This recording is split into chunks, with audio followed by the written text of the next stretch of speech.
Oi gente, tudo bom? Bem-vindos a mais um vídeo do canal. O vídeo de hoje eu vou contar pra vocês um caso criminal que aconteceu na Argentina e foi simplesmente bizarro.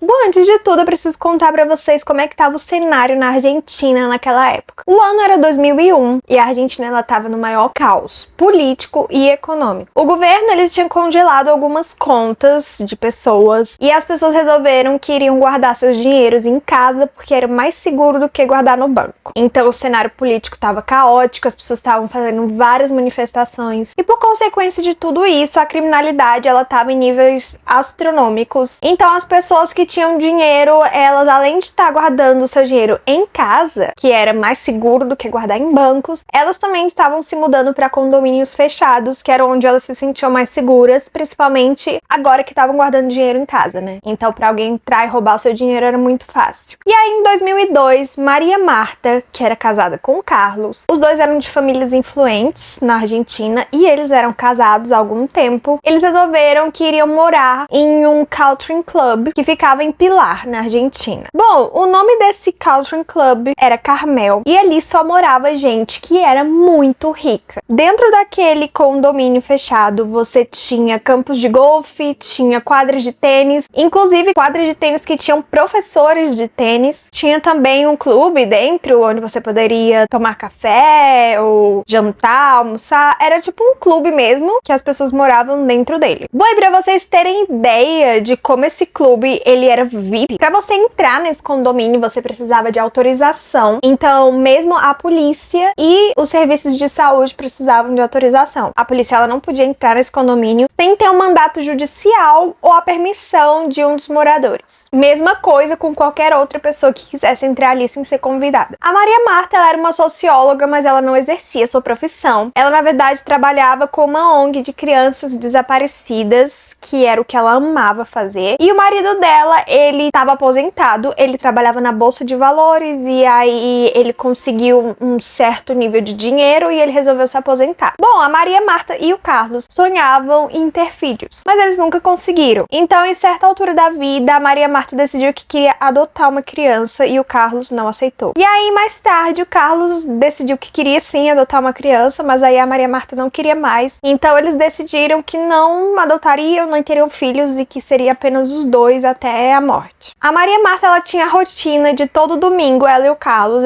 eles iam almoçar na casa de algum amigo ou da irmã dela. E às 4 horas em ponto, a Maria Marta, ela ia até a quadra de tênis junto com algumas amigas jogar tênis. Então a rotina dela do domingo era essa, às 4 horas em ponto ela estaria na quadra de tênis. A aula de tênis dela acabava quase às 7 horas da noite. Então às 7 horas em ponto, a massagista dela chegava na casa dela para fazer a massagem. No dia 27 de outubro de 2002, era um domingo como qualquer outro, Maria Marta e Carlos tinham ido almoçar na casa de alguns amigos ali, perto da casa deles, e depois eles foram até a casa da irmã da Maria Marta. Bom, naquele dia tava tendo um jogo muito importante para os argentinos, no qual dois times rivais iriam jogar e metade da Argentina torce para um desses times e a outra metade para outro. Então era uma coisa muito importante para todos os argentinos. Mas a Maria Marta, ela tinha aula de tênis, então ela foi, deu 4 horas da tarde, ela foi para aula de tênis dela, só que começou a chover. Então a Maria Marta teve sua aula cancelada e foi para casa da irmã dela, que era onde o marido dela estava assistindo o jogo com o cunhado dela. Bom, ela ficou ali um tempo com o cunhado e o marido dela, já que a irmã dela parece que não estava se sentindo muito bem e foi deitar. O jogo acaba por volta das 6h07 da noite. A Maria Marta decide então que ela vai para casa de bicicleta, que era ali pertinho, e esperar a massagista dela que chegaria às 7. Então o plano dela era o seguinte: ela ia para casa, tomar um banho e ficar esperando a massagista. Tudo bem. O Carlos disse que iria continuar ali porque depois daquele jogo teria outro jogo que não era tão importante assim, mas eles estavam batendo papo, comendo, então ele iria ficar ali com o cunhado dele, enquanto a Maria Marta, ela ia pra casa sozinha. Bom, às 6h50 o Carlos decide que tá na hora dele voltar pra casa, porque já ficou ali muito tempo, e ele tá cansado, e ele tá indo pra casa descansar. Bom, quando ele tá chegando na esquina da sua casa, ele vê um carrinho, tipo carrinho de golfe, que era o carrinho usado pelos seguranças ali do clube, né, porque era um lugar gigantesco, então eles precisavam se locomover com aquele carrinho. E o segurança, ele tava batendo na porta da casa do Carlos e ninguém atendia. Carlos pergunta o que tá acontecendo. O segurança fala que a massagista, ela tava lá na entrada do clube pedindo autorização pra entrar, só que ninguém tava atendendo o telefone na casa da Maria Marta. Eles estavam interfonando e ninguém atendia. Então eles mandaram um dos seguranças irem até a casa pra ver se tinha alguém lá. Podia ser que o interfone não estivesse funcionando, alguma coisa desse tipo, porque a massagista não podia entrar sem autorização, mesmo toda semana ela indo lá. O Carlos achou essa história meio esquisita, porque ele sabia que a Maria Marta, ela tinha ido pra casa bem mais cedo pra esperar essa massagista. Então, na hora que ele abre a porta de casa, ele vê que a porta tá destrancada e o segurança pergunta: eu posso deixar a massagista entrar? Eu posso autorizar a entrada dela? E ele fala: não, pode sim, eu vou entrar e ver o que tá acontecendo. O Carlos entra na casa chamando pela Maria e a Maria não responde. Bom, ele sobe as escadas e vai até o quarto do casal, que era onde a Maria tomava banho, era uma suíte, e ele vê que o quarto tá meio que com vapor, o que deu a entender que alguém tomou banho ali ou ligou o chuveiro quente e tava chovendo, então ficou um vapor no quarto. Ele entra chamando o nome da Maria, mas a Maria não responde. Quando ele chega na porta do banheiro, ele vê que tem uma poça de sangue entre o vaso e o bidê. Bom, ele acha aquilo esquisito e aí quando ele chega perto da banheira, ele vê que a banheira tá cheia de sangue e que a Maria Marta, ela tá caída lá dentro de bruços. O Carlos, sem pensar muito naquele momento, ele acha que a Maria Marta, ela bateu a cabeça e caiu na banheira, e o instinto dele natural foi de pegar ela de dentro da banheira e tirar ela dali, porque se ela tivesse batido a cabeça e caído ali desmaiada, ela poderia se afogar, porque ela tava de bruços na banheira. Quando ele tá tirando a Maria Marta de dentro da banheira, a massagista chega e ajuda ele. Bom, a massagista, ela começa a fazer uma massagem cardíaca pra ver se tá acontecendo alguma coisa com a Maria Marta. Eles não sabem muito bem o que fazer naquele momento, e aí eles colocam a Maria Marta um pouco pra dentro do quarto. O que dizem especificamente é que ela ficou com o tronco pra dentro do quarto e as pernas pra dentro do banheiro. Então ela ficou entre o banheiro e o quarto. No momento de desespero, o Carlos, ele decide ligar pra irmã da Maria Marta, que era aquela que ele tava na casa dela alguns minutos antes, e fala pra ela que a Maria tinha sofrido um acidente. Bom, ela, como eu disse pra vocês, ela tava meio deitada porque ela tava passando mal. Então ela avisa pro marido dela que vai correndo até a casa da Maria Marta e do Carlos, porque ele já tava pronto, né? Porque ele tava com visita. Enquanto isso, ela vai se vestindo lá pra poder ir também depois. Quando o cunhado do Carlos chega na casa dele, ele fala pro Carlos chamar uma ambulância, né? Alguém consciente falou: ei, chama a ambulância, ela não tá acordando, tem sangue por toda parte. E aí o Carlos chama uma ambulância. Enquanto isso, a irmã da Maria Marta, ela sai completamente do controle quando ela chega e vê aquela situação. Porque o que ela pensou? Ela pensou que a Maria Marta, ela tinha sofrido algum tipo de acidente, que tipo, sei lá, ela torceu o tornozelo, ou ela quebrou o braço,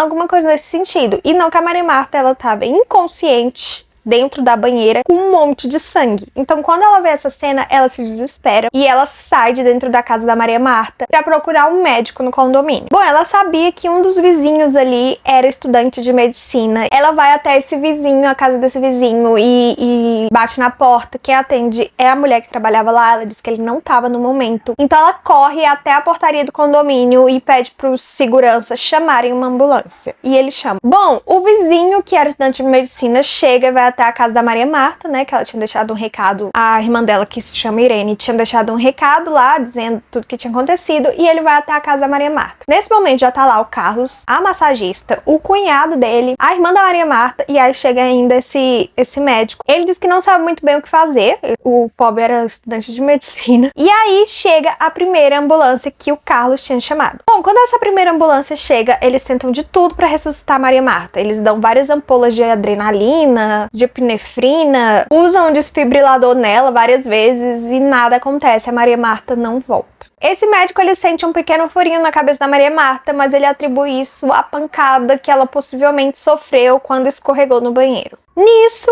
o que acontece é o seguinte: eles atribuem tudo isso que aconteceu com a Maria Marta a um acidente. Então, o que o médico faz? Ele vai junto com a massagista e fala assim: olha, a gente deveria limpar esse local que tá muito cheio de sangue, porque se fosse alguém da minha família e eu chegasse num local desse, eu ficaria muito assustado. Então a gente poderia limpar o local para que a família não ficasse tão chocada.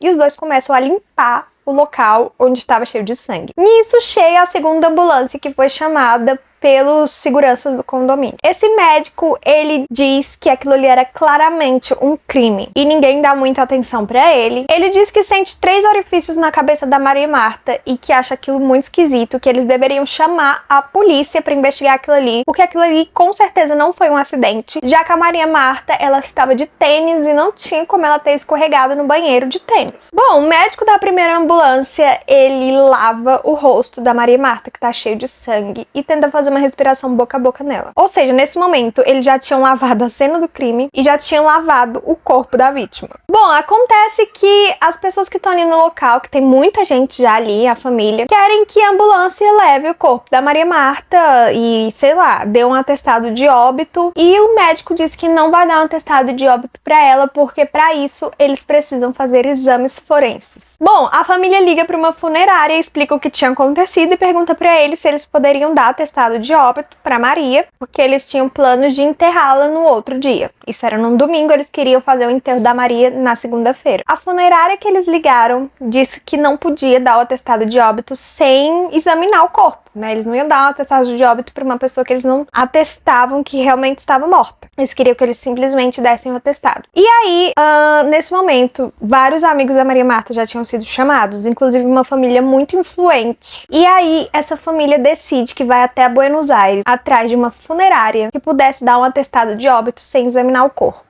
Eles chegam lá e eles forjam um atestado de óbito do jeito que eles queriam. Bom, eles disseram mais tarde que foi o Carlos que pediu isso, mas durante o julgamento, que eu vou contar pra vocês depois, eles disseram que nunca falaram isso. Acontece que surge o atestado de óbito dado por essa funerária e nele dizia que Maria Marta tinha morrido em Buenos Aires, o que não é verdade, porque ela morreu em Pilar, que era onde ficava o condomínio Carmel, que ela morava, e que ela tinha morrido de um ataque cardíaco. Então esse era o atestado de óbito oficial da Maria Marta. Bom, a família decidiu que faria o funeral na casa onde tudo tinha acontecido e simplesmente moveram o corpo que estava entre o banheiro e o quarto, colocaram o corpo da Maria Marta na cama dela, embrulharam, pentearam o cabelo, arrumaram, trocaram ela de roupa e deixaram apenas um abajur aceso para que ninguém visse nada que pudesse assustar as pessoas, como sangue, etc. Acontece que um dos irmãos da Maria Marta achou aquela situação muito esquisita, e ninguém sabia direito qual tinha sido a causa da morte. Então ele entra em contato com um promotor que é amigo dele e ele pede para que esse promotor investigue o caso. Esse promotor, ele liga para a polícia, ele fala com o comissário que tá de plantão ali, explica o caso, que foi um acidente, mas que como a família era muito amiga dele, era uma família rica, influente, ele queria que investigassem, só para que não ficasse dúvida. Então o comissário de polícia, junto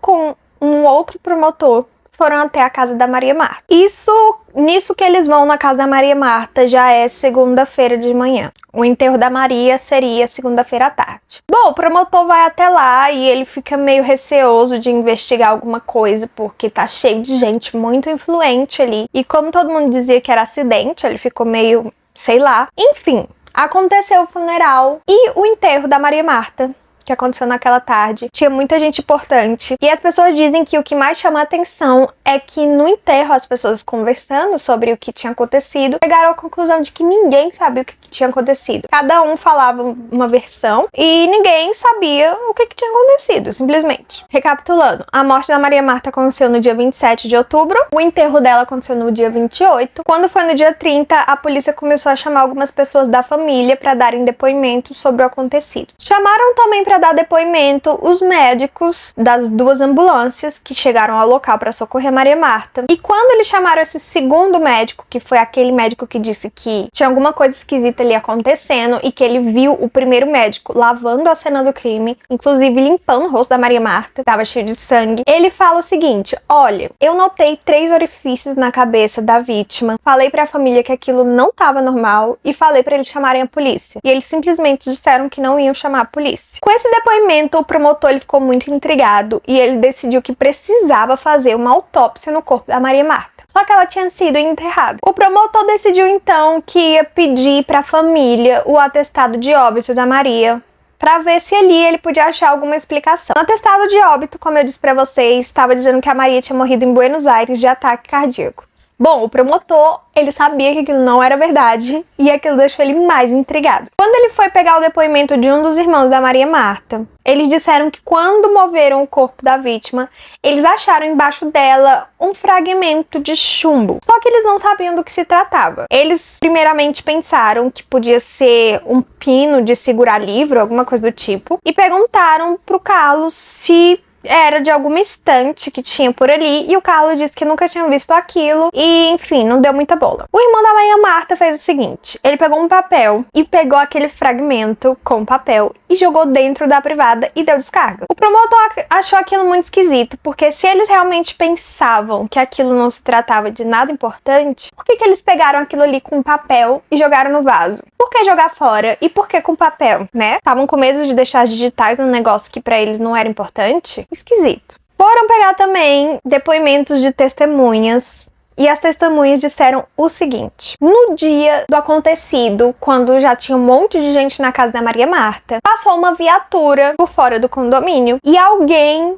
simplesmente criou a fanfic de que aquela viatura tava indo pro condomínio e ia pra casa da Maria Marta. Então eles ligam pro chefe do condomínio e falam: ó, já tiveram 2 ambulâncias hoje na casa da Maria Marta e do Carlos. E agora tá vindo uma viatura de polícia. O que a gente faz? Como eu disse pra vocês, precisava de autorização pra entrar. E, gente, pasmem, a polícia não tava indo pra lá. Eles estavam passando pela rua que ficava fora do condomínio. E alguém criou essa fanfic. O chefe do condomínio resolveu que ligaria pra casa do Carlos pra ver, né, o que estava acontecendo. Alguém atende o telefone e é um amigo do Carlos e ele fala o seguinte: não é pra você deixar a polícia entrar. A entrada da polícia tá proibida aqui e dá um jeito. Nem que você tenha que subornar a polícia pra ela não entrar aqui. Essa foi a resposta. E as testemunhas disseram exatamente isso pro promotor. Acontece que a polícia nunca foi pra lá. A polícia só tava fazendo a ronda lá fora do condomínio. Mas isso daí já foi suficiente para deixar o promotor mais intrigado do porquê eles não permitiriam a entrada da polícia. Depois de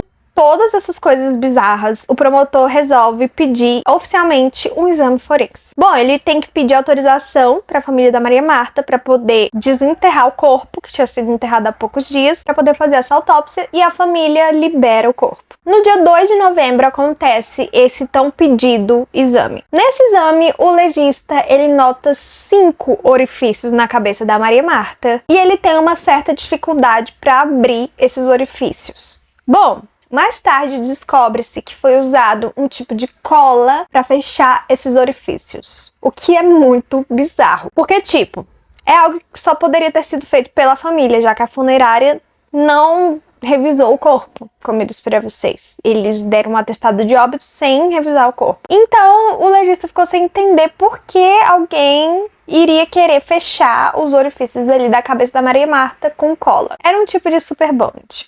Enfim, ele consegue abrir aqueles orifícios e dentro de cada um deles ele acha uma bala.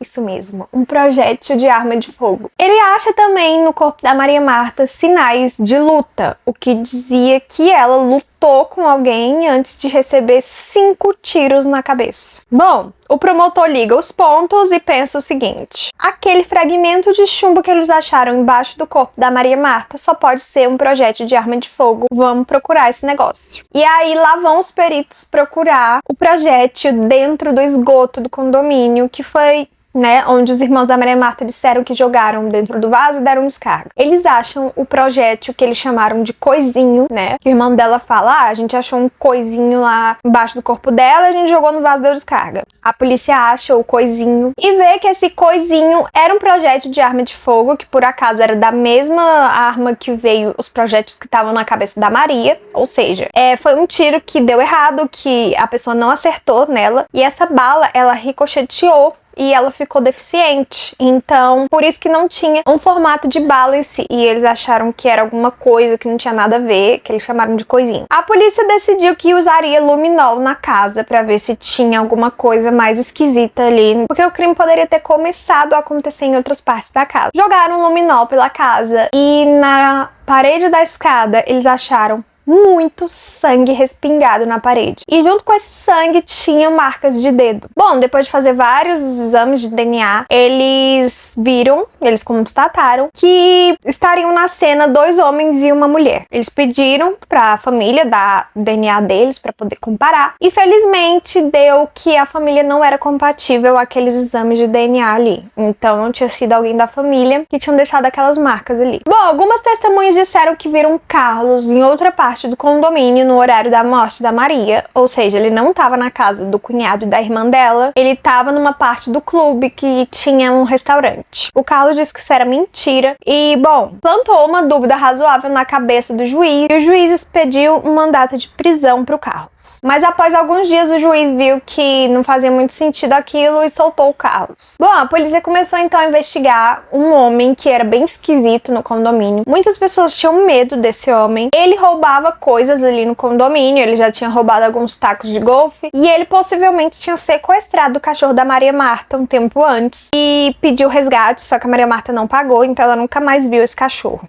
E ela tinha certeza que tinha sido ele que tinha sequestrado o cachorro. Ele era muito esquisito e ela tinha muito medo desse homem. Enfim, deu a maior treta com esse homem, tinha testemunhas que viram ele ali perto da casa da Maria Marta na hora do crime, e aí viram a esposa dele dentro da casa na hora do crime, e aí, enfim, deu maior rolê, e a mãe desse homem, ela tinha sido o álibi dele, então ela se sentiu culpada e se matou. Então as pessoas desconfiam que o álibi dele era falso, e ela pensou que o filho realmente poderia ter matado a Maria Marta, e ela não aguentou de culpa e se matou. Mas resumindo, a polícia investigou, e deu ali que esse homem não tinha nada a ver. Pelo menos não tinham provas contra ele. Que ele tinha feito alguma coisa contra a Maria Marta. Depois de 5 anos do crime, teve um julgamento. Nesse julgamento, 8 pessoas eram suspeitas. Entre elas, a irmã da Maria Marta, os irmãos dela, o médico da primeira ambulância, a massagista, o Carlos, que era o marido dela. Eles não podiam nem testemunhar nesse julgamento e nem assistir ao julgamento, porque todos eles eram suspeitos. Bom, acontece que quando esse julgamento terminou, o Carlos ele foi condenado a 5 anos de prisão por acobertamento da morte da Maria Marta. Então, o que aconteceu? As pessoas tinham certeza que o Carlos, a irmã da Maria Marta,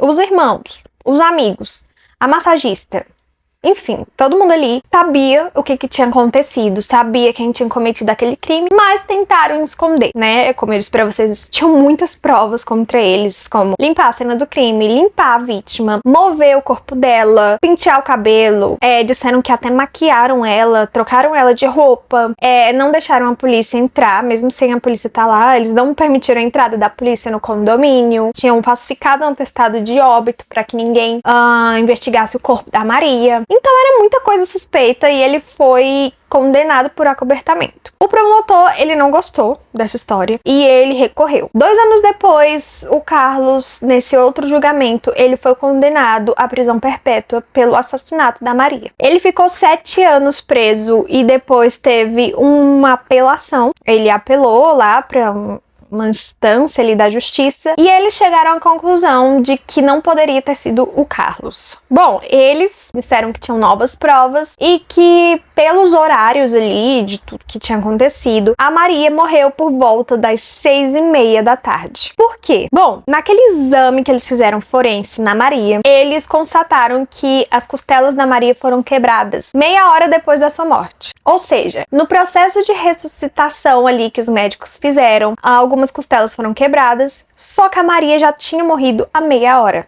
Não tinha sangue nem nada ali, com aquelas costelas quebradas. Enfim, eles constataram que a Maria tinha morrido 6:30 e era impossível o Carlos estar às 6:30 em casa. Ou ele foi visto na casa da cunhada dele, né, que ele tava vendo o jogo, ou ele tinha sido visto por outras testemunhas numa parte do clube lá onde ele tava tomando um café, inclusive com uma das moradoras ali do clube. Só que o Carlos, ele dizia que não, que na verdade ele tomou esse café por volta das 2, 3 da tarde, antes de ir pra casa do cunhado dele, porque ele tinha acabado de almoçar na casa dos amigos com a Maria Marta, ele foi até a parte lá que ficava o clube, tomou um café com uma amiga e enfim, e depois foi pra casa do cunhado. Ele falou, gente, foi isso que aconteceu, as pessoas podem ter se confundido no horário. Mas, resumindo, o Carlos não estava na casa naquele momento. Ele foi visto em 2 lugares diferentes e nenhum deles era na casa dele. Então, o caso, ele foi absolvido depois de 7 anos de prisão. Bom, o que acontece? Acontece que até hoje ninguém sabe quem matou a Maria Marta, o que tinha motivado, qual foi o motivo de matarem a Maria Marta, o porquê que a família tentou encobrir, a família e os amigos tentaram encobrir esse assassinato e fazer parecer que foi um acidente, já que nenhum deles tinha sido culpado. Mas tem teorias que dizem que tentaram encobrir tudo isso porque era uma família muito influente na Argentina, uma família da alta classe da sociedade. E como vocês devem saber, em qualquer país do mundo, uma família rica não gosta de escândalos, né? Quem é que ia gostar de saber que alguém da família foi assassinado? Aquilo atrai uma atenção negativa que não é o que eles querem. Então, pode ser, sim, que a família e os amigos tenham tentado encobrir para que não houvesse um escândalo. O que só fez com que existisse um escândalo. Porque se ninguém tivesse tentado encobrir, possivelmente a polícia nem teria desconfiado que tinha acontecido um crime. A polícia foi justamente atrás do encobertamento. Ela começou a desconfiar justamente pelo encobertamento. Eram umas coisas muito mal feitas. É tanto que eu disse pra vocês, ele só pediu uma autópsia no corpo por causa do atestado de óbito, que era extremamente falsificado. Então, se eles não tivessem tentado acobertar alguma coisa, a polícia nunca teria desconfiado. Enfim, foi muita loucura. Então, até hoje não se sabe quem matou Maria Marta. O crime continua impune, apesar do Carlos ter sido preso por bastante tempo, assim, né, picado. O Carlos disse que não foi ele, que ele jamais faria uma coisa dessa. E as pessoas dizem que realmente acreditam que não foi ele, porque ele e a Maria Marta, eles eram muito unidos. E não tinha motivação nenhuma para ele fazer isso. Ele era o dono do dinheiro, ele não estava falido, ele amava a Maria Marta, ele não tinha amante. Então, assim, não tinha uma motivação pro que aconteceu. O Carlos não tinha motivo nenhum para cometer esse crime. Mas é um caso que chocou a Argentina, né, pelo nome da família, que era uma família extremamente influente, e pelas coisas esquisitas que aconteciam ali. Gente, por que colaram os orifícios da cabeça da Maria Marta com super bond? Qual a necessidade disso, sabe? É muito esquisito. Por que limparam a cena do crime com a vítima ainda lá no local do crime? Por quê? Qual a necessidade? Disseram que era pra família não ver, mas a família já tinha visto tudo. A família já tava toda ali quando viu aquele sangue. Então, assim, são coisas que não se conectam, né? Não faz sentido nenhum. Porque eu acho, assim, que a família ficaria mais chocada ao ver a Maria Marta morta do que ver o sangue da Maria Marta no chão. Então, assim, nada faz muito sentido e ainda é alguma coisa que levanta uma suspeita muito grande na Argentina. Muita gente acredita que a pessoa que cometeu esse crime era, sim, da família ou um dos amigos da Maria Marta. E como eles são muito ricos, os ricos saem impunes. Que se tivesse sido alguém pobre, a polícia teria descoberto e essa pessoa já estaria na cadeia. Então, eles acreditam que sim, é pelo poder aquisitivo ali da família que ninguém foi preso. E que um protegeu o outro, enfim. Tem um documentário no Netflix, eu assisti. São 4 episódios de 1 hora, então eles explicam bem direitinho várias teorias e várias coisas por trás. Mas eu achei esse caso muito interessante por não ser um caso criminal comum. É uma coisa bem esquisita, bem oculta, hein? Achei interessante trazer pra vocês. Me conta aqui nos comentários se vocês já conheciam esse caso, se vocês sabem de mais alguma coisa que eu não falei aqui. Não se esquece de se inscrever no canal, de dar o like, me seguir no Instagram e no TikTok. E a gente se vê num próximo vídeo.